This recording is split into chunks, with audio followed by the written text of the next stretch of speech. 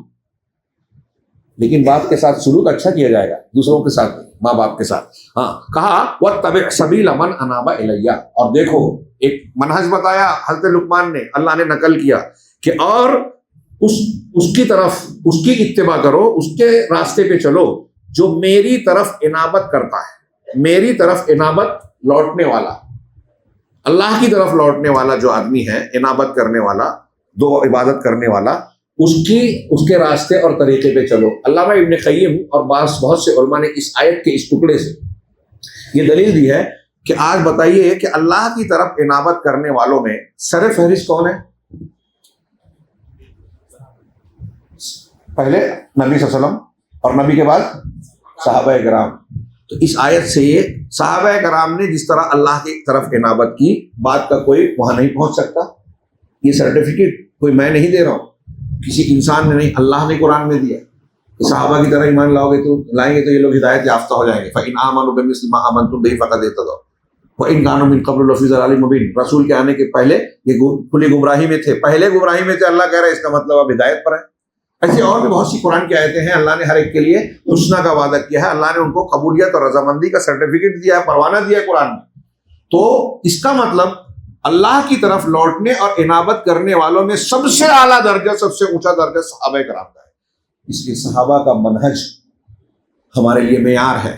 قرآن حدیث کو ماننا ہے، بالکل صحیح ہے. کیسے ماننا ہے؟ جیسے صحابہ نے مانا. یہ ہماری لگائی ہوئی پابندی نہیں ہے، اضافہ نہیں ہے. قرآن کہہ رہا ہے، حدیثیں کہہ رہی ہیں، ایک نہیں بہت ساری دلیلیں کہہ رہی ہیں، نصوص کہہ رہے ہیں. تو صحابہ کرام کو اگر کوئی برا بھلا کہتا ہے یا ان کے راستے سے ہٹتا ہے، جو دین کا کام صحابہ نے نہیں کیا، آج کوئی کر رہا ہے، تو وہ گمراہی ہے. وہ انابت والوں کا راستہ اختیار نہیں کر رہا ہے. اس کا منہج غلط منہج ہے، اس کا مسلک غلط مسلک ہے. اس میں کچھ اچھائیاں ہو سکتی ہیں، لیکن وہ جو صحابہ سے ہٹ کر جو چیزیں اختیار کر رہا ہے وہ صحیح ہو ہی نہیں سکتا. کہا ثم الی مرجعکم، پھر میری ہی طرف تم سب کا لوٹنا ہے. فانبئکم بما کنتم تعملون، تو میں تم کو جو تم عمل کرتے تھے اس سے باخبر کروں گا، بتاؤں گا، پیش کروں گا. ہاں، اور اس وقت مجرم کیا کہے گا؟ ہاں، جب مجرم اپنا نامہ اعمال دیکھے گا تو کیا کہے گا؟ سورہ کہف میں ہے ما لہذا الکتاب، کہ اس کتاب کا کیا حال ہے. لا یغادر صغیرۃ ولا کبیرۃ الا احصاها، کہ کسی چھوٹی بڑی چیز کو چھوڑا ہی نہیں، سب لکھ رکھا ہے، درج کر رکھا ہے. اللہ خبر دے گا اعمال کی، بتائے گا، پوچھے گا کیا تھا کہ نہیں کیا. ہم بھول گئے، اللہ تعالیٰ کے یہاں درج ہے. ہاں، تو اللہ خبر دے گا.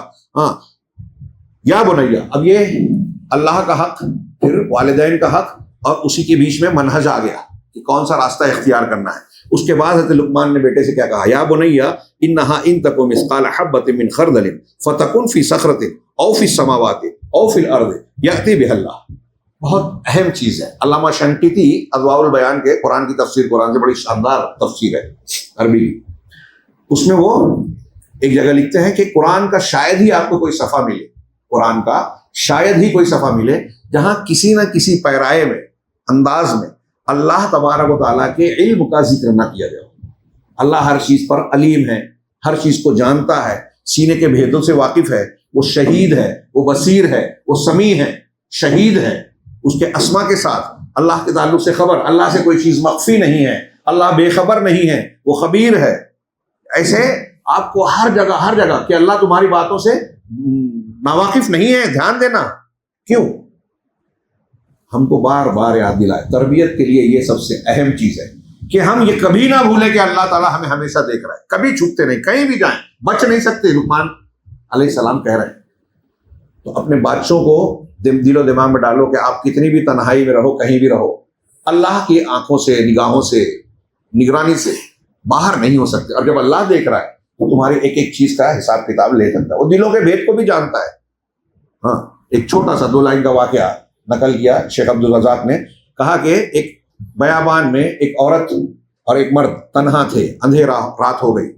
تو اس مرد نے کہا کہ موقع ہے, موسم ہے, کیوں نہ ہم ایک دوسرے سے مل لے میں, ضرورت پوری کر لے میں, ہمیں کوئی بھی دیکھنے والا نہیں. اس عورت نے کہا ہمیں کوئی بھی دیکھنے والا نہیں ہے سوائے ان ستاروں کے.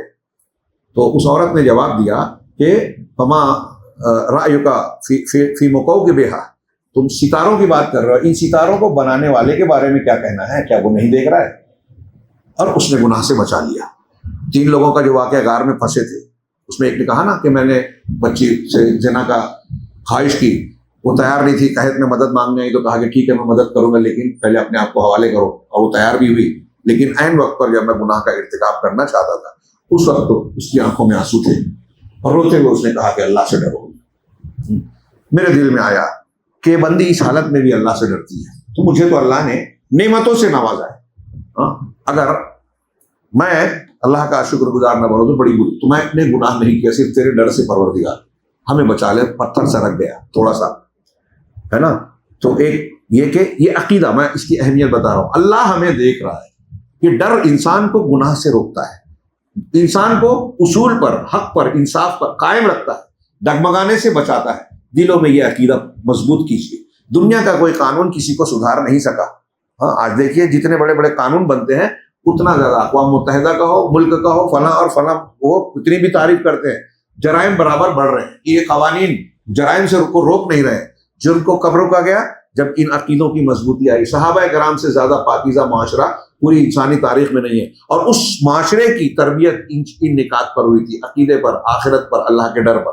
چنانچہ حضرت لقمان نے کہا کہ بیٹے انہا ان تکو مثقال حبۃ من خردل, کہ اگر ایک رائی کے دانے کے برابر بھی, ایک دانے کے برابر بھی کوئی عمل ہو, فتکن فی صخرۃ, اور کسی چٹان پہاڑ کے بڑے ٹکڑے کے اندر ہو, او فی السماوات, یا آسمانوں میں ہو, او فی الارض, یا زمین میں ہو, زمین کی تہہ میں ہو, اندر ہو, سمندر میں ہو, کہیں بھی ہو, یأتی بہ اللہ, اللہ اسے لے آئے گا.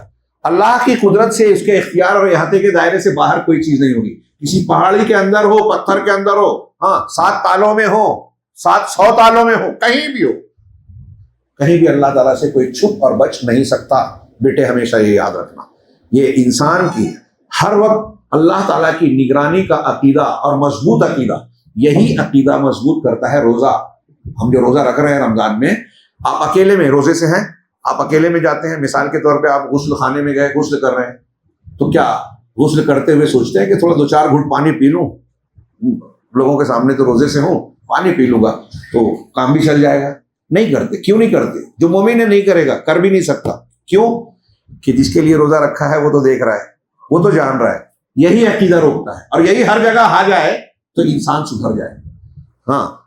پھر انہوں نے کہا آگے, ان اللہ لطیف خبیر, اللہ لطیف ہے, باریک سے باریک چیز اس کے علم سے باہر نہیں ہے.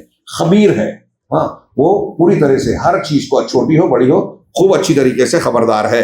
یا بنیا, اب یہ ہوا اللہ کا حق, والدین کا حق, منہج کی بات, اور پھر اس کے بعد اللہ تبارک و تعالیٰ کا ہر جگہ تصور رکھنا کہ وہ اس کے علم سے باہر نہیں ہے, اس کی نگرانی ہے. اب اس کے بعد کہا, اب اللہ کے حق میں کہا عبادت. یا بنیا اقم الصلاۃ, بیٹے نماز قائم کرتے رہنا. اپنے بچوں کو نماز کی تاکید کرو. 7 سال کے ہو جائے تو ساتھ لے جاؤ, اور 10 سال کے ہو جائے تو نہ جانے پر مارو, چاہے بالغ نہیں ہوا ہے, لیکن تربیت ہے. مسجد میں آئے گا, مسجد میں آداب دیکھے گا, لوگوں کی نماز دیکھ کر نماز سیکھے گا, امام کی قرأت سن کے قرآن کچھ نہ کچھ یاد ہوگا. بہت سی چیزیں ہیں وضو کی, عمل کی, مسجد میں آتے آتے سیکھ جائے گا. اور پھر بالغ ہونے پر جب 5 وقت پڑھنا ہے, آپ اسی دن سے لائیں گے کہ جس دن وہ بالغ ہوا ہے تو اب مسجد چلو, تو اس کی عادت جب نہیں ہے تو نہیں آئے گا. تربیت کے لیے کسی کام کا عادی بنانا پڑتا ہے, بار بار اس کو جو ہے تعود, اسی لیے ہمارے یہاں صحابہ میں تھا کہ چھوٹے بچوں کو بھی پہلے سے فرض نہیں ہے لیکن روزہ رکھواتے تھے کچھ نہ کچھ، تاکہ جب فرض ہو تو پھر کوئی دقت نہ ہو۔ خیر بیٹے، نماز قائم کرنا یہ اللہ کا بنیادی حق ہے۔ ہاں، وَأْمُرْ بِالْمَعْرُوفِ وَانْهَ عَنِ الْمُنکَرِ، اور نیکی کا حکم دینا، جس میں سر فہرست حضرت لقمان خود کہہ رہے ہیں شرک نہیں کرنا تو سب سے بڑا منکر شرک ہے، توحید کو اختیار کرنا سب سے بڑی نیکی توحید ہے۔ ہمارے یہاں لوگ دعوت کا کام کرتے ہیں اور یہ چھوڑ دیتے ہیں۔ معروف اور منکر میں جس میں ان کو جھنجھٹ لگتی ہے اس کا حکم ہی نہیں دیتے، بولتے یہ اختلافی بات ہے، اللہ اور رسول نے کہا پھر بھی اختلافی ہے۔ اگر اختلافی نہیں ہوتی باتیں دین کی تو انبیاء کرام کی کسی سے دشمنی ہوتی کیا؟ اللہ کے رسول نے دعوت دی مکہ والے دشمن ہو گئے، کیوں ہو گئے؟ وہ باپ دادا سے جو مذہب مان رہے تھے اس کا رد ہو رہا تھا، وہ جن معبودوں کو مان رہے تھے اس کا رد ہو رہا تھا، تو اللہ کے رسول نے یہ کہ بھائی ناراض ہو جائیں گے، اختلافی بات ہے مت پیش کرو۔ توحید بھی اختلافی ہے، سنت بھی اختلافی ہے، تو اگر آپ کو ڈر لگتا ہے کہ اگر لوگ مخالف حق کے نہیں مانیں گے یا ناراض ہوں گے تو آپ کو کہنا چاہیے کہ ٹھیک ہے میرے اندر یہ طاقت ہی نہیں ہے کہ میں دعوت دوں، آپ جھنڈا بھی اٹھائیں کہ ہم دعوت کا کام کر رہے ہیں، اور توحید اور شرک پہ بات بھی نہیں کرتے، سنت بدعت کا رد بھی نہیں کرتے، اور پھر یہ بھی وہ کرتے کہ دنیا میں جو اسلام پھیل رہا ہے نا ہم لوگ پھیلا رہے ہیں۔ مجھے تو بڑا تعجب ہوتا ہے جو بدعت کو بدعت نہ کہے، شرک کو شرک نہ کہہ سکے، اور جانے بھی نہیں، زندگی کھپا دی، ان سے پوچھے توحید کسے کہتے ہیں، توحید کی قسمیں کیا ہیں، توحید کے شرائط کیا ہیں، نہیں بتا پائیں گے اکثریت الا ماشاء اللہ۔ وہ کیا پھیلائیں گے؟ سیکھیے، سکھائیے، یہ بنیاد ہے۔ اقم الصلاۃ وامر بالمعروف وانہا عن المنکر، اور پھر اس کے بعد کہا واصبر علی ما اصابک، اور جو تکلیف مصیبت تم کو پہنچتی ہے، ایذا پہنچتی ہے، اس پر صبر کرو۔ یعنی جب آپ نیکی کا حکم دو گے، برائی سے روکو گے، دین پر عمل کرو گے تو لوگ مخالفت کریں گے، تکلیف دیں گے، انبیاء کو دیا تو ہم کون ہیں؟ ہونا ہی ہے، یہی امتحان ہے۔ اسی سے پتہ چلے گا کہ آپ سچے ہیں، کھرے ہیں یا کھوٹے ہیں۔ آپ جو دعویٰ کر رہے ہیں اللہ سے محبت کا، سچے ہیں یا نہیں؟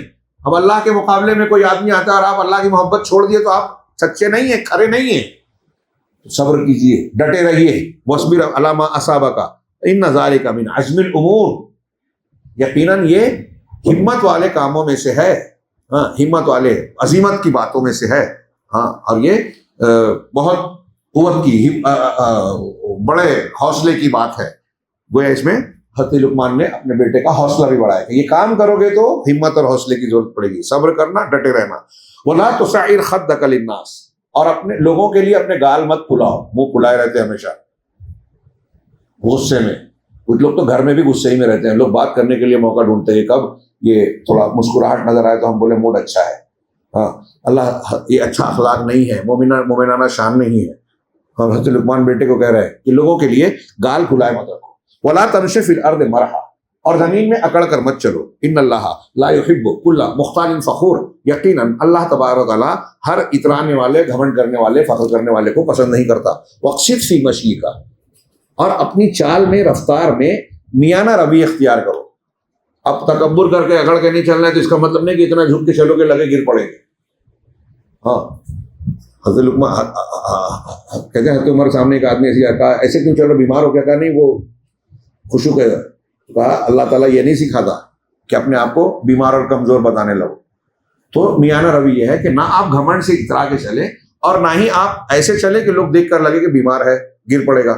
ہاں، وَاقْصِدْ فِي مَشْيِكَ وَلَا وَاغْضُضْ مِن صَوْتِكَ، اور اپنی آواز کو پست رکھو، چلا چلا کر مت بولو۔ کیا آپ چلا کے بولو گے تو صحیح ہوگی بات، مانیں گے بات یا حق ثابت ہو جائے گا؟ اپنی آواز کو پست رکھو۔ ان انکر الاصوات لصوت الحمیر، یقیناً سب سے زیادہ ناپسندیدہ آواز گدھے کی آواز ہے۔ اگر تیز آواز اچھی آواز ہوتی تو سب سے اچھی گدھے کی رہتی، تو گدھے کی آواز سب سے ناپسندیدہ اور بری۔ یہ حضرت لقمان علیہ السلام کی نصیحتیں میں نے بہت تیزی سے اختصار کے ساتھ ہی ترجمہ کر کے آگے بڑھ گیا۔ آگے اس سورہ مبارکہ میں یہ بتایا گیا ہے، قرآن میں آیت نمبر 6 میں ہے وَمِنَ النَّاسِ مَن يَشْتَرِي لَهْوَ الْحَدِيثِ لِيُضِلَّ عَن سَبِيلِ اللَّهِ بِغَيْرِ عِلْمٍ۔ آج کے زمانے کے اعتبار سے بہت ہی اہمیت والی یہ تعلیم ہے، حکم ہے، ہدایت ہے اس آیت کریمہ میں کہ بعض لوگ ایسے ہیں جو لغو باتوں کو مول لیتے ہیں، خرید کے لاتے ہیں۔ ہاں، لغو باتوں کو، بیکار باتوں کو لہو الحدیث کہا، ہاں، کہ بے علمی کے ساتھ لوگوں کو بہکائیں، لوگوں کو اللہ کے راستے سے ہٹانے کے لیے۔ ہاں، وَيَتَّخِذُهَا هُزُوًا، اور اسے یعنی اللہ کے دین کو، اللہ کے راستے کو ہنسی بنائے، مذاق بنائے. ہاں، اولئک لہم عذاب مہین، یہ وہ لوگ ہیں جن کے لیے رسوا کرنے والا، دردناک، سخت، بڑا نہیں کہا، رسوا، یعنی ایسا عذاب ہے کہ عذاب تو ہوگا، ساتھ میں ذلت و رسوائی بھی ہوگی، بھرپور ہوگی. تو یہ کون لوگ ہیں؟ چاروں مذاہب کا اتفاق ہے کہ اس آیت کریمہ میں حنفی، شافعی، مالکی، حنبلی، محدثین، علماء سب بولتے ہیں کیا کہ اس میں جو لہو الحدیث کا ہے یہ موسیقی اور غنا ہے. اس کے تناظر میں کچھ واقعات بیان کرتے ہیں. اللہ کے رسولوں کے زمانے میں کچھ بجانے والے، کچھ شعراء تھے جو کہتے تھے کہ محمد سے بہتر کلام میرا ہے، اور میری مجلس میں آؤ، جہاں آپ جاتے تھے وہاں جا کے یہ. تو اللہ تعالیٰ نے کہا، اور بھی ایسے 2-3 واقعات نقل کیے مفسرین نے. تو اللہ نے کہا کہ جو لوگ لہو الحدیث، یعنی ایسی باتیں جس کا دنیا اور آخرت میں فائدہ نہیں بلکہ نقصان ہے، غفلت پیدا ہوتی ہے، موسیقی، غنا. اہل علم، صحابہ، تابعین سے مروی ہے کہ یہ شیطان کا قرآن ہے، اور جو شیطان کا قرآن سنتا ہے نا اس کا عادی ہوتا ہے، اس کو رحمان کے قرآن سے، یعنی قرآن سے رغبت، دلچسپی نہیں ہوتی. ایک دل میں رحمان کے قرآن اور شیطان کے قرآن کی محبت قائم نہیں ہو سکتی. اور موسیقی اور غنا سننے سے روایتیں ہیں، میرا خیال حدیث ہے کہ دل میں ایسے یہ غنا، موسیقی دل میں اس طرح سے نفاق کو اگاتا ہے جیسے بارش کا پانی پودے کو اگاتا ہے. بہت خطرناک چیز ہے، ہم اس کو بہت معمولی سمجھتے ہیں. تو اب اس آیت کو پڑھیے اور اس کی تفسیر کو جاننے کے بعد جو لوگ گانے بجانے کو، فلموں کو، یہ موبائل کے مختلف اس طرح کے الٹے سیدھے پروگراموں کو پھیلاتے ہیں، بناتے ہیں، عام کرتے ہیں، خود کرتے ہیں یا پھیلاتے ہیں، سب اس میں شامل ہیں. اس میں جو مددگار ہے وہ بھی شامل ہیں، فلمیں بنانے والے، ایسے ڈرامے کرنے والے، موسیقی والے، گانے بجانے کو لوگوں تک پہنچانے والے، سارے اس میں شامل ہیں. آج ایسی کتنی شکلیں ہیں کہ لوگ لہو الحدیث اس کو پیسہ لگا کے خریدتے ہیں، لوگوں کو گمراہ کرتے ہیں. جب آپ گانا بجانا لوگوں کو سنا رہے ہیں، اپنے بچوں کو وہ سنا رہے ہیں، تو قرآن کب سناؤ گے؟ سبحان اللہ، الحمدللہ کب سکھاؤ گے؟ توحید کب بتاؤ گے؟ ہمارے گھروں میں آج گانے بجانے زیادہ ہیں یا قرآن کی تلاوت زیادہ ہے؟ بہت غور سے سوچیے. اللہ تبارک و تعالیٰ نے اس پر مذمت کی، اور اس کے فوراً بعد والی آیت میں لگا وَإِذَا تُتْلَىٰ عَلَيْهِ آيَاتُنَا وَلَّىٰ مُسْتَكْبِرًا، اور جب اس پر ہماری آیتیں پڑھی جاتی ہیں، تلاوت کی جاتی ہیں، تو پیٹ پھیر کر بھاگتا ہے. كَأَن لَّمْ يَسْمَعْهَا، گویا کہ سنا ہی نہیں. كَأَنَّ فِي أُذُنَيْهِ وَقْرًا، گویا کہ اس کے کان میں ڈانٹ ہے. وقر کہتے ہیں بوجھ کو، ایسا بوجھ جو کان میں پڑ گیا، وہ کان میں آواز جا ہی نہیں رہی. اللہ کا کلام. اب دیکھیے، آپ غور کیجیے، ہمارے یہاں جو لوگ گانے بجانے کے شوقین ہیں نا، ان کو قرآن سننے میں مزہ نہیں آتا. کبھی قرآن لگا دیجیے، ارے ذرا بات کر رہے ہیں، بند کرو، بے حرمتی ہوگی. بظاہر وہ قرآن کی عزت کر رہا ہے، حقیقت میں قرآن سننا پسند نہیں ہے، بوجھ لگ رہا ہے. ابھی ایسی وجہ بھی ہو سکتی ہے، میں سب کو نہیں کہہ رہا ہوں، ہو سکتا ہے وجہ ہے، ہم بات چیت کر رہے ہیں، قرآن لگائے تو ٹھیک نہیں ہے. ہاں، تو بہرحال اس طریقے سے اللہ نے نقشہ کھینچا کہ جو ایسا ہوتا ہے، قرآن سنتا ہے، بھاگتا ہے، ہاں، فبشرہ بعذاب الیم، تو اس کو دردناک عذاب کی بشارت دے دو، خوشخبری، مطلب ایک طنز کے طور پر اللہ نے کہا. اس میں اللہ تبارک و تعالیٰ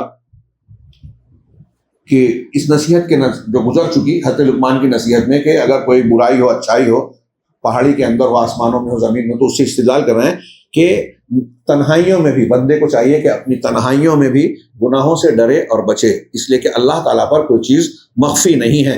اور گناہ اور اللہ کی نافرمانیاں انسان کی رسوائی اور پریشانیوں کا باعث ہے، دنیا اور آخرت میں ناکامیابیوں کا.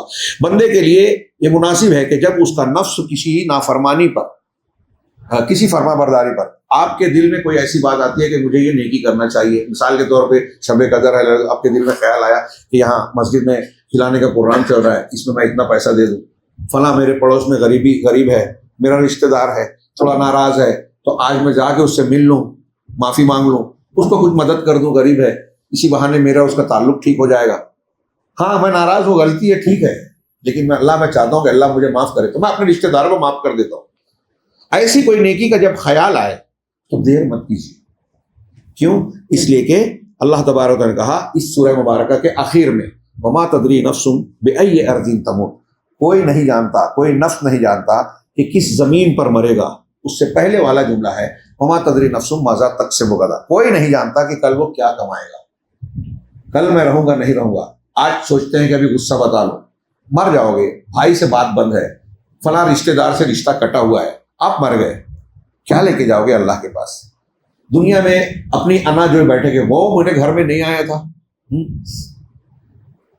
میں نے ایسا کہا تو وہ میں نے لطیفہ سنایا تو ہنسا نہیں تھا، ایک مذاق میں کہہ دیا میں نے،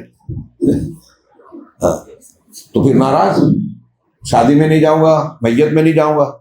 تھوڑی دیر کے لیے سوچیے اس قسم کی باتیں. ابو بکر صدیق کا واقعہ سورہ نور پڑھا کہ بیٹی پر الزام لگایا تھا. حضرت مستان خالہ زاد تھے، ان کے خالہ زاد بھائی تھے، وظیفہ دیتے تھے، قسم خالی نہیں دوں گا. اللہ نے قرآن اتار دیا ایسی قسم اولو الفضل اور سعہ نہ کھائیں. آپ سوچئے میری اور آپ کی بیٹی پر کوئی ایسا الزام لگائے، ہم معاف کریں گے کیا زندگی بھر؟ اللہ نے قرآن اتارا، ابو بکر صدیق نے کہا کہ اللہ تعالیٰ میں چاہتا ہوں کہ تو مجھے معاف کر دے، میں نے مستہ کو معاف کیا، زندگی بھر ان کو وظیفہ دوں گا. یہ ہے ایمان. ہم میں سے یہاں جتنے بیٹھے ہیں تھوڑی دیر کے لیے جھانکیں. میں جانتا ہوں ہر شخص کے رشتے ہیں، تعلقات ہیں، ہاں معاملات ہوتے ہیں، کسی سے ناراضگی، کسی سے غصہ ہوتا ہے. آج ہم یہاں عبادت کرنے، اللہ کو خوش کرنے آئے نا، تو اللہ کی خوشی اس میں بھی ہے کہ اپنے ناراض رشتے داروں کو منائیں، جوڑیں. آپ نہیں کر سکتے بیچ میں آدمی ڈالیں، اس نے سلوک کریں، نہیں کر سکتے شب قدر میں اس کے تحفہ بھیج دیجیے. آپ 10 لوگوں کو بانٹتے ہیں نا، اس کے مقابلے میں ایک ناراض رشتہ دار کو اتنا بانٹ کے قریب کر لیں، بہت نیکی ملے گی. اس سے بڑی کوئی نیکی نہیں ہوگی نوافل میں. تو اللہ تبارک و تعالیٰ ہمیں کہہ رہا ہے کہ کل کیا ہوگا نہیں جانتے، کس زمین پہ کون مرے گا نہیں جانتے، اس لیے نیکیوں میں جلدی کیجیے. اللہ کے رسول صلی اللہ علیہ وسلم نے فرمایا کہ جب تم کیا نام ہے مرغے کی اذا سمعتم سیاحت دی کا، مرغے کی آواز سنو، بانگ سنو، فاسألوا اللہ من فضلہ، تو اللہ سے اس کا فضل مانگو. فإنہا رأت ملکا، اس لیے کہ ملکا اس لیے کہ اس نے فرشتے کو دیکھا ہے. وإذا سمعتم نحیق الحمیر، اور جب تم گدھے کی نحیق سنو، بعض روایتوں میں کتے کے بھونکنے کی آواز بھی ہے، تو تم اللہ کی پناہ میں آؤ شیطان رجیم سے، شیطان سے، اس لیے کہ اس نے شیطان کو دیکھا ہے. تو گدھا چلاتا ہے شیطان کو دیکھ کر، اور مرغا اذان دیتا ہے فرشتے کو دیکھ کر. اس کو مسلم کی یہ حدیث ہے. اسی لیے اللہ نے فرمایا ان انکر الاصوات لصوت الحمیر، یہ حضرت لقمان کی نصیحتوں میں ہے. اللہ تعالیٰ نے کہا کہ تم کو دھوکے دینے والا دھوکہ نہ دے، تو حضرت ابن عباس نے کہا کہ اس سے مراد شیطان ہے. حضرت لقمان علیہ السلام ولی تھے، اللہ کے نیک اور صالح بندے تھے. ان سے پوچھا گیا کہ تم کو اتنی زبردست حکمت کہاں سے ملی؟ تو انہوں نے کہا کہ ہو سکتا ہے اللہ تبارک و تعالیٰ کی تقدیر سے اللہ نے دی ہے. پہلی بات تو یہ کہ اللہ کا شکر. دوسرا، میں اپنے امانت داری کرتا ہوں، حقداروں کو حق دیتا ہوں، کوشش کرتا ہوں ذمہ داری امانت ادا کروں. تیسرا یہ کہ میں سچ بولتا ہوں. اور چوتھا لے کہ جو کام بے مقصد بے فائدہ ہے میں اس کو چھوڑ دیتا ہوں. اس سورہ مبارکہ کی آخری آیت اللہ کے رسول صلی اللہ علیہ وسلم، بخاری شریف کی حدیث ہے، صحیح بخاری میں، مسلم میں نہیں ہے، بخاری میں ہے. اللہ کے رسول نے فرمایا کہ مفاتیح الغیب خمس، غیب کی کنجیاں 5 ہیں. اور وہ 5 کنجیاں کون سی ہیں؟ اس میں ایک روایت میں یہ بھی ہے لا یعلمھا الا اللہ، جسے اللہ کے سوا کوئی نہیں جانتا. شاہ اسماعیل نے تقویۃ الایمان میں بڑا پیاری دلیل دی ہے اس حدیث کو نقل کر کے کہ اللہ کے رسول کہہ رہے ہیں کہ ان 5 جو غیب کی کنجیاں ہیں، ان کنجیوں کا علم بھی صرف اللہ کے پاس ہے، کسی نبی رسول فرشتے کے پاس نہیں ہے. تو جب کنجیاں صرف اللہ کے پاس ہے تو کنجی کے اندر جو خزانہ ہے وہ ظاہر سی بات ہے کسی اور کے پاس ہو ہی نہیں سکتا. اور وہ 5 چیزیں کیا ہے؟ یہ اس سورہ کے آخر میں جو اللہ نے کہا، اللہ کے رسول نے اسی آیت کی تلاوت کی، ان اللہ عندہ علم الساعہ، یقیناً اللہ کے پاس قیامت کا علم ہے. الساعہ گھڑی، خاص گھڑی، قیامت مراد. قیامت کب ہوگی؟ قرآن میں جگہ جگہ آپ سے پوچھتا ہے، کہتے ہیں میرے پاس کا علم نہیں ہے، اللہ جانتا ہے. پھر بھی کیسے لوگ ساری چیزوں کا غیب نہ کہتے ہیں، میری سمجھ کے باہر ہے. تو قیامت کا علم اللہ کے پاس. وَيُنَزِّلُ الْغَيْثَ، اور بارش وہی برساتا ہے. یہ بھی غیب ہے جو اللہ کے پاس ہے، کوئی نہیں جانتا. اب کہیں کہ آج تو محکمہ موسمیات بولتا ہے. محکمہ موسمیات کیسے بولتا ہے؟ مشینوں کے ذریعے سے بادلوں کی چال، ہوا، رفتار، سب چیزیں دیکھ کے بولتا ہے. تو علامتیں دیکھ کے بولنا غیب نہیں ہے. اور اس کے باوجود ان کا اندازہ ہوتا ہے. کبھی ان کی بات صحیح ہوتی ہے، کبھی غلط ہوتی ہے. تو اس کو پیشین گوئی نہیں کہتے.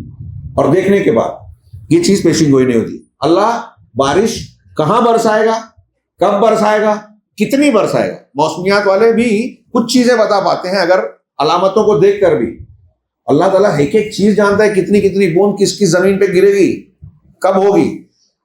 وَيَعْلَمُ مَا فِي الْأَرْحَامِ، اور اللہ ہی جانتا ہے کہ ارحام میں، بچے دانی میں کیا ہے، کون ہے. نہیں، ماں کہا، ماں تو اس کا 2 معنی ہوگا. ماں یعنی مطلب یہ کہ جو بچہ ہے وہ اچھا ہوگا، برا ہوگا، بیمار ہوگا، صحت مند ہوگا، اور باقی اس کی ساری تفصیلات سب جانتا ہے.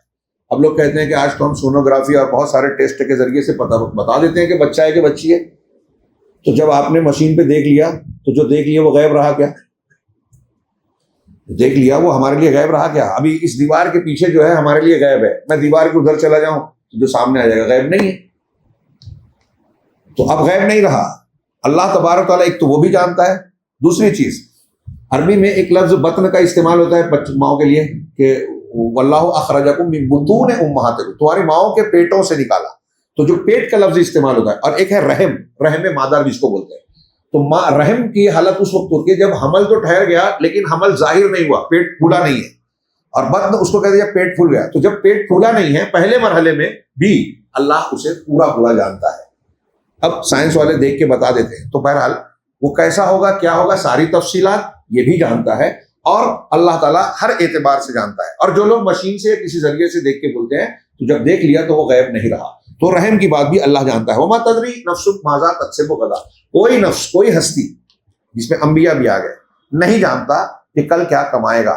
ہاں اللہ بتا دے گا، انبیاء کو بتا دیتا تھا بعض چیزیں، بدر کی رات یہ بتایا تھا کہ ابو جہل یہاں مارا جائے گا، عتبہ یہاں مارا جائے گا، فلاں آپ نے بتایا صحابہ کو کل ھذا مسرع فلاں ھذا مسرع فلاں، تو آپ نے کیسے بتایا؟ اللہ کے بتانے سے بتایا۔ جو اللہ بتا دے غیب کی باتیں وہ لوگوں کو معلوم ہو جاتی ہے جن کو بھی بتایا۔ بہرحال کوئی نفس نہیں جانتا کہ کل کیا کمائے گا، وما تدری نفس بأی ارض تموت، اور کوئی نفس نہیں جانتا کہ کس زمین پر مرے گا۔ لیکن ہمارے یہاں فضائل اعمال بتانے والے کہتے ہیں کہ فلاں بزرگ ایسے تھے جنہوں نے کہا کہ کل میں یہاں مر جاؤں گا، اور مر گئے، مطلب کل کا بات جو انہیں معلوم تھی کہ زمین پہ مریں گے یہ بھی معلوم تھی، تو ان کے اعتبار سے قرآن کی یہ آیت غلط ہو گئی، نعوذ باللہ۔ آپ بتائیں کہ دیکھیے قرآن میں تو یہ ہے، آپ یہ کہہ رہے ہیں وہ ٹھیک ہے قرآن میں الگ ہے، وہ الگ ہے، یہ نہیں بولیں گے کہ وہ واقعہ غلط ہے، قرآن غلط نہیں ہو سکتا، میں اس کو بے ایمانی مانتا ہوں، قرآن پر ایمان نہیں ہے ان کا حقیقت میں جیسا ہونا چاہیے۔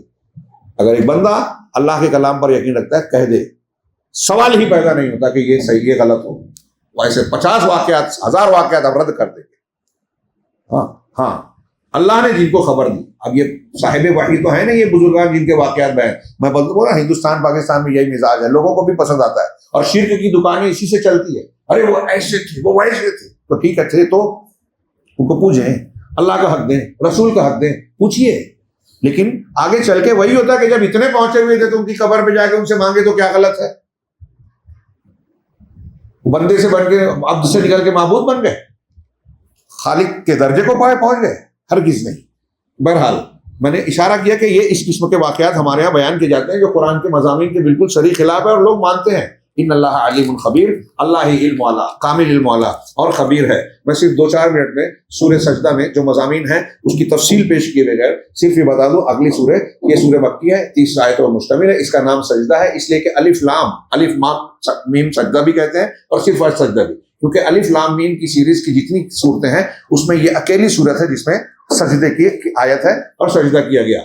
اس کا بھی جو بنیادی مضمون ہے، محوری مضمون ہے اللہ تعالیٰ کے لیے جھک جانا، اور اس کے لیے اللہ تبارک تعالیٰ نے بڑی زبردست اس میں تعلیمات دی ہے کہ اس کائنات کو بنانے والا اللہ ہے، انسان کی حقیقت کیا ہے پوری تفصیل کو، مٹی سے بنایا، نطفے سے بنایا، مٹی سے بنایا، پھر اس کے بعد نطفے کے جوہر سے اس کی نسل کو جاری رکھا، پھر وہ بچہ پھر اس کو ٹھیک ٹھاک کرتا ہے، پھر اس کو دوبارہ زندہ کرتا ہے، ثم سواہ ونفخ فیہ من روحہ، پھر اس میں روح کو پھونکا، انسان بنایا، نسل کو چلایا، اور پھر نسل چلنے کے بعد کیا ہوتا ہے وجعل لکم السمع والابصار والافئدہ قلیلا ما تشکرون، کہ تمہارے لیے آنکھ کان دل بنائے، ان کو ذریعے سے آدمی علم حاصل کرتا ہے، کیوں بنایا؟ تاکہ شکر گزار بن جائے۔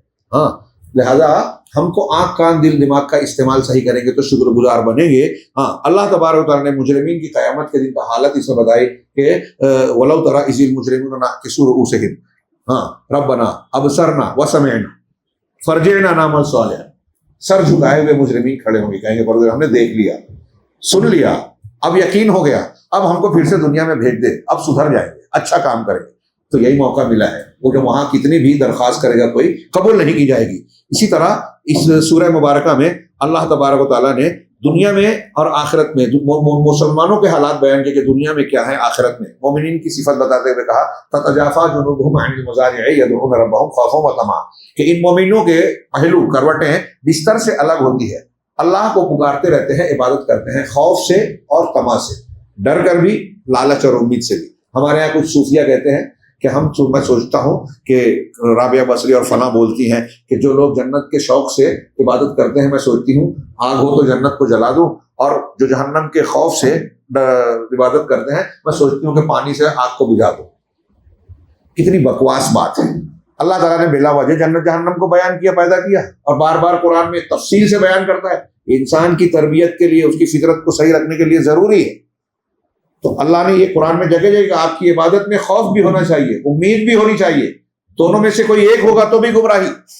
آپ ڈر ہی ڈر رکھیں گے تو نا امید ہو جائیں گے کہ اللہ میں اتنا گنہگار ہوں مجھے معافی نہیں کرے گا، اور آپ امید ہی امید رکھیں گے تو گناہوں پہ جری ہو جائیں گے، اللہ تو غفور الرحیم ہے، کچھ بھی کر لو معاف کر ہی دے گا۔ دونوں چیزیں لیول رکھتی ہیں، توازن رکھتی ہیں۔ ڈر گناہ سے روکتا ہے، توبہ کرواتا ہے، امید نیکی پر ابھارتی ہے اور جینے کا حوصلہ رکھتی ہے، کیسی بھی برائی ہو جائے اللہ تعالیٰ سے نا امید نہیں کرتی۔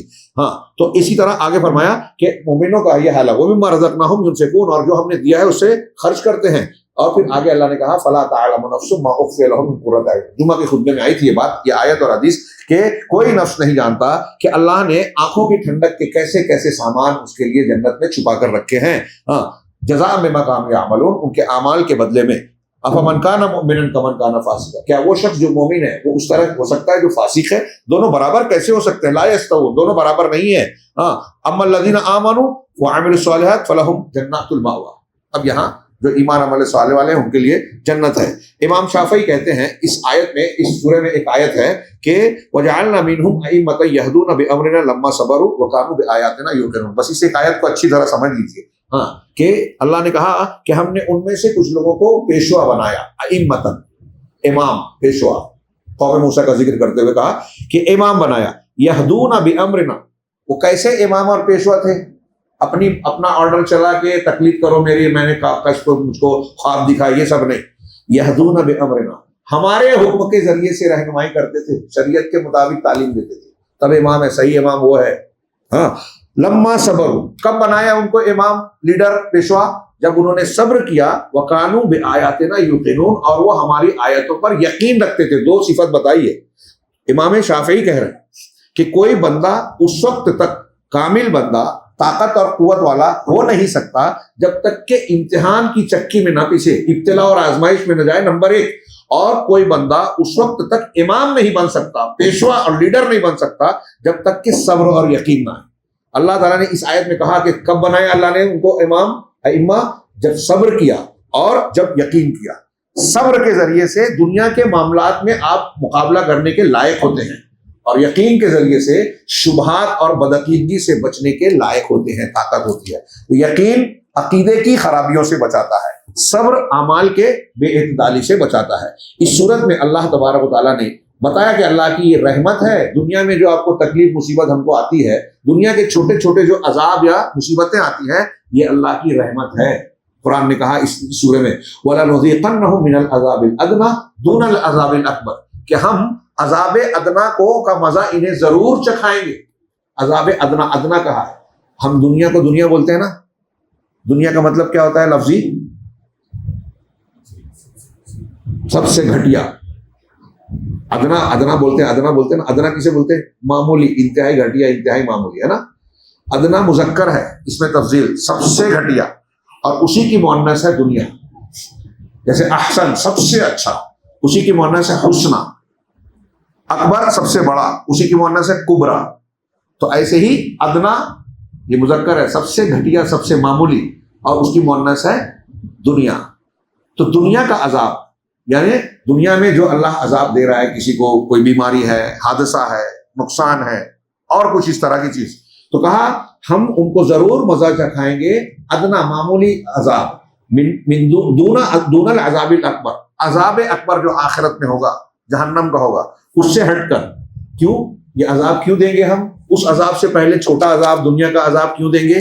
لعلہم یرجعون، تاکہ وہ لوٹ آئیں، تاکہ وہ توبہ کر لیں۔ تو عذاب کا ایک مقصد ہے کہ سدھر جائیں۔ اولم یروا انہم یفتنون فی کل عام مرۃ او مرتين، سورہ توبہ کے آخر میں لگا، کیا وہ نہیں دیکھتے کہ ہر سال میں ایک دو مرتبہ کچھ مصیبت آفت میں مبتلا ہوتے ہیں، فتنے میں پڑتے ہیں، ثم لا یتوبون ولا هم یذکرون، پھر بھی توبہ نہیں کرتے اور نصیحت نہیں پکڑتے۔ اللہ عز و جل نے حدیث قدسی جو جمعہ میں پیش ہوئی تھی اور ابھی میں نے اشارہ کیا تھا، وہ یہاں نقل بھی کی ہے، یہ دوسرا پوائنٹ ہے کہ اللہ عز و جل نے کہا کہ عادت لعبادی الصالحین، حدیث قدسی ہے، میں نے اپنے نیک بندوں کے لیے تیار کر رکھا ہے ایسی نعمتیں، ایسی چیزیں، ایسے انعامات، ما لا عین رأت، جو کسی آنکھ نے نہیں دیکھا، ولا اذن سمعت، اور نہ کان نے سنا، ولا خطر علی قلب بشر، اور نہ کسی انسان کے دل پر کھٹکا گزرا، خیال بھی نہیں آیا۔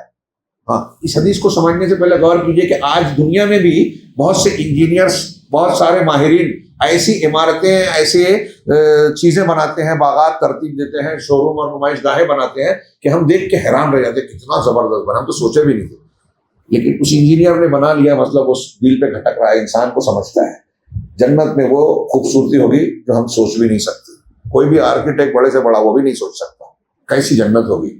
اللہ نے فرمایا اس حدیث کو پڑھ کر، اس کو پڑھنے کے بعد حضرت ابو ہریرہ کہتے ہیں راوی حدیث کہ اگر چاہو تو یہ حدیث، یہ آیت پڑھ لو، فلا تعلم نفس ما اخفی لهم من قرۃ اعین، کوئی نفس نہیں جانتا کہ اس کے لیے جنت میں آنکھوں کی ٹھنڈک کے کیسے سامان پوشیدہ رکھے گئے ہیں۔ ایک دو بات اور، وہ یہ کہ نمبر 5 پر کہ اللہ کے نبی صلی اللہ علیہ وسلم سونے کے لیے جب بستر پر آتے تھے، یہ صحیحہ میں احمد، نسائی اور ترمذی کی روایت ہے، علامہ البانی نے صحیحہ میں نقل کیا ہے کہ آپ نہیں سوتے تھے یہاں تک کہ سورہ سجدہ اور سورہ ملک کی تلاوت نہیں کر لیتے تھے۔ ہاں، اس سورہ میں شروع میں بتایا کہ اللہ تبارک و تعالیٰ نے آسمان و زمین کو 6 دنوں میں پیدا کیا، تو یہ 6 دن سے مراد کیا ہے؟ یوم الاحد سے لے کے یوم جمعہ، اتوار سے لے کے جمعہ کا دن، اور ان میں سے ہر دن 6 دن جو ہے، ہر دن ایک الف سنۃ، 1000 سال کے برابر ہے ایک دن۔ ہاں، یہاں 1000 سال کے برابر دن کیا سورہ معارج میں 50,000 کا ذکر کیا، فرشتے چڑھتے ہیں ایسے دن میں جو 50,000، اور ایک سورہ میں اور 1000 سال کہا گیا، تو اس میں بڑے اقوال ہیں علماء کے۔ ہاں، شیخ حافظ صلاح نے کہا کہ 15 سے 16 اقوال ہیں کہ کیا مطلب، ایک جگہ 50,000 کہا، ایک جگہ 1000 سال کہا، تو اہل علم نے اس کی الگ الگ کہ بھائی جنت میں کیا نام ہے، قیامت کا آخری جو دن ہوگا، ایک جگہ یہ مراد ہے کہ دنیا کا جو آخری دن ہوگا وہ 1000 سال کے برابر ہوگا، ہاں، اور میدان محشر کا جو دن ہوگا وہ 50,000 سال کے برابر ہوگا۔ اور پھر دوسری بھی توجیحات یہ کہ کافروں کے اعتبار سے وہ لمبا ہوگا، مومنوں کے اعتبار سے ان سے کم ہوگا، کافروں کے لیے 50,000، مومنوں کے لیے 1000۔ ہاں، اور کسی نے اور کچھ کہا کہ اللہ کے، اب دنیا کا جو ہم 24 دن کا ایک دن مانتے ہیں ہم، جو شمار اللہ نے کہا مما تعدون، جو تم شمار کرتے ہو 24 گھنٹے کا دن اور رات، تو ہمارا نظام شمسی یہاں ہے، اس سے باہر نکل جائے فلکیات میں تو سورج کے نکلنے ڈوبنے، رات اور دن کا یہ سسٹم ہے ہی نہیں، تو جیسے جیسے اوپر جائیں گے تو دن کا، رات کا، موسموں کا یہ نظام نہیں ہے، تو یہ چیز ایک طریقے سے غیب کی ہے، ہاں، اور ہمارے سمجھ کے باہر ہے۔ اس لیے حضرت ابن عباس رضی اللہ تعالیٰ عنہ کی بات سب سے بہتر لگتی ہے، وہ کہتے ہیں کہ اللہ نے کہا ہے 50,000 1000، تو ہم دونوں پر عقیدہ رکھیں، اس کی توجیہ اور تفصیل ہماری سمجھ کے باہر ہے، اس لیے اس میں توقف اختیار کرنا بہتر ہے۔ اس میں ایک چیز انہوں نے بھی کہی کہ اللہ تبارک و تعالیٰ کے جو نام اور جس طرح کی دعا قرآن حدیث نے سکھائی ہے وہی اختیار کریں، ایسی باتیں نہ کہیں جو کچھ لوگوں نے اختیار کر لی، جیسے اللہ تبارک و تعالیٰ کے لیے ہاں ذوالانتقام کہا گیا ہے قرآن و حدیث میں، انتقام والا، ہاں، کچھ لوگ کہتے ہیں منتقم یا منتقم، تو یہ درست نہیں ہے، دعاؤں میں اس طرح موجود نہیں ہے۔ ومن اظلم ممن ذکر بآیات ربہ ثم اعرض عنها، اس سے بڑا ظالم کون ہوگا، اس کی ایک آیت ہے سورہ سجدہ کی، جو اللہ کے اپنے پروردگار کی آیتوں سے جس کو نصیحت کی جاتی ہے پھر بھی وہ اس سے اعراض کرتا ہے، منہ پھیر لیتا ہے۔ قرآن سنایا جا رہا ہے، قرآن کے ذریعے نصیحت کی جا رہی ہے، منہ گھما لیتا ہے، نہیں سنتا، نہیں توجہ دیتا، تو اس سے بڑا ظالم کون ہوگا؟ کوئی نہیں ہوگا۔ انا من المجرمین منتقمون، ہم مجرمین سے انتقام لینے والے ہیں۔ اللہ تعالیٰ ہمیں خیر کی توفیق دے۔ لیلۃ القدر ہے، اللہ تبارک و تعالیٰ نے ہم کو انعام کے طور پہ دی ہے، اسی لیے اللہ کے رسول صلی اللہ علیہ وسلم نے نمونہ بن کر ہمیں بتایا کہ اس کی کیسے قدر کرنی چاہیے۔ اللہ کے رسول صلی اللہ علیہ وسلم کا، صحابہ کا، حضرت عائشہ کا فرمان ہے صحیح بخاری وغیرہ میں غالباً، حضرت عائشہ صدیقہ کہتی ہیں کہ اذا دخل العشر الاواخر من رمضان، جب رمضان کے آخری عشرے داخل ہوتے تو اللہ کے نبی صلی اللہ علیہ وسلم شد مئزرا، اپنی کمر کس لیتے، اپنے کمر بند کو تیز باندھ لیتے، مطلب کمر کسنا ایک محاورہ اردو میں بھی بولتے ہیں، یعنی محنت کرنے کے لیے بالکل تیار ہو جاتے۔ وَأَحْيَا لَيْلَهُ، اپنی رات جاگتے، ہاں، رات کو جاگتے، کیوں جاگتے؟ گپ شپ کے لیے، بات چیت کے لیے نہیں، کھانے پینے کے لیے نہیں، ہوٹل بازی کے لیے نہیں، ہاں، عبادت کے لیے اپنی رات کو جاگتے۔ وَأَيْقَظَ أَهْلَهُ، اور اپنے اہل کو، یعنی بیویوں کو جگاتے، یعنی فیملی کے ساتھ گھر والوں کو جگا کر ہاں عبادت کرے۔ تو ظاہر سی بات ہے یہ اس لیے کہ ایسی رات ہاں اللہ تعالیٰ نے کسی اور امت کو نہیں دی کہ ایک رات آپ نے عبادت کی 1000 مہینوں سے بہتر ہے۔ میں نے اس سے پہلے بھی کہا تھا، علماء نے کہا کہ چاہے آپ نہیں ہے فرصت 2 رکعت پڑھیے، 1000 مہینے کی 2 رکعت سے زیادہ افضل۔ ہاں، روپیہ جو آپ دے سکتے ہیں صدقہ و خیرات نیکیاں، جتنا کم سے کم 1000 مہینوں سے بہتر ہوگا۔ ہاں، چیزوں کی نیکیوں کے موقع محل کی بات ہوتی ہے۔ صحابہ کرام نے، سابقون الاولون نے جس وقت خرچ کیا تھا اس کی یہ اہمیت ہو گئی کہ اللہ کے رسول نے فرمایا کہ بعد کے لوگ اگر احد پہاڑ کا سونا بھی خرچ کریں تو اس کے برابر نہیں ہوگا۔ تو موقع محل، ضرورت، کون سی چیز قابل ترجیح ہے، اس کو سمجھ کے دیں گے تو آپ کی نیکی کی اہمیت اور بڑھ جاتی ہے۔ ان اوقات کا، لمحات کا زیادہ سے زیادہ استعمال کریں۔ تلاوت، خاص دعا اللہم انک عفو تحب العفو فاعف عنی، اس کا اہتمام کریں۔ قیام اللیل ہوگا، دعا کیجئے کہ اللہ تعالیٰ وہ قیام اللیل ہو، عبادتیں ہوں، ان ساری چیزوں میں اللہ ہمیں ایمان اور احتساب عطا کرے۔ اور میں ایک بات کی طرف پھر سے توجہ دلاؤں گا جو ہمارے درس میں آئی ہے، جس کو لوگ غیر ضروری سمجھتے ہیں، میرے نزدیک بہت ضروری ہے کہ اگر آپ میں سے کسی کا، ہم میں سے کسی کا رشتہ کٹا ہے، کوئی ناراض ہے، منا لیجیے۔ رشتہ کاٹنے والے کی دعا قبول نہیں ہوتی۔ منائیے، معاملات کو سدھارنے کی کوشش۔ آپ کو لگتا ہے کہ میں جاؤں گا تو وہ کہے گا کہ ارے جھک گیا نا، ہار گیا نا، اپنی غلطی مان لی نا، کہنے دیجیے۔ وہ یہ کہے گا، اللہ کی نظر میں آپ کا درجہ بلند ہو جائے گا اور اللہ عزت دے گا۔ تو رشتوں کو جوڑیے۔ کسی کا کوئی حق ہے آپ کے پاس، ادا کیجیے۔ نہیں دے سکتے، اس سے کہیے مجھے مہلت دے دو، میں ادا کر دوں گا، معاف کر دو۔ نہیں دے سکتا لیکن معاف کر دو۔ یہ کیے بغیر عبادتیں بے معنی ہو جاتی ہے میرے بھائی، خواتین سے بھی کہوں گا۔ تو لوگوں کی ناراضگی مول لینے سے یا ان چیزوں کو اختیار کرنے سے، اور میں مانتا ہوں کہ ہمارے آج مسلمانوں کا بڑا المیہ یہ ہے، یا تو عمل نہیں کرتے، اور اگر کرتے ہیں تو اخلاص نہیں ہوتا، نمبر 2 بیکار ہو جاتا ہے، اور اگر اخلاص بھی بظاہر ہے تو تیسری چیز یہ ہوتی ہے کہ سنت کے مطابق نہیں کرتے، یا پھر ایسی چیزیں ہمارے عمل میں، ہمارے عقیدے میں داخل ہیں جس سے ہمارے عمل اللہ کے یہاں قبولیت کے لائق ہی نہیں رہتے، جیسے کہ یہ اسباب۔ اللہ ہمیں اس لائق بنائے کہ ہم سچے پکے مومن ہوں، ہمارا عمل اخلاص کے ساتھ سنت کے مطابق انجام پائے، اور جو بھی ٹوٹی پھوٹی عبادتیں ہم کریں اللہ تعالیٰ کے یہاں وہ رد نہ ہو بلکہ قبول ہو۔ اللہ ہمیں دنیا اور آخرت میں کامیاب کرے۔ وآخر دعوانا ان الحمد للہ رب العالمین وصلی اللہ علیہ وسلم۔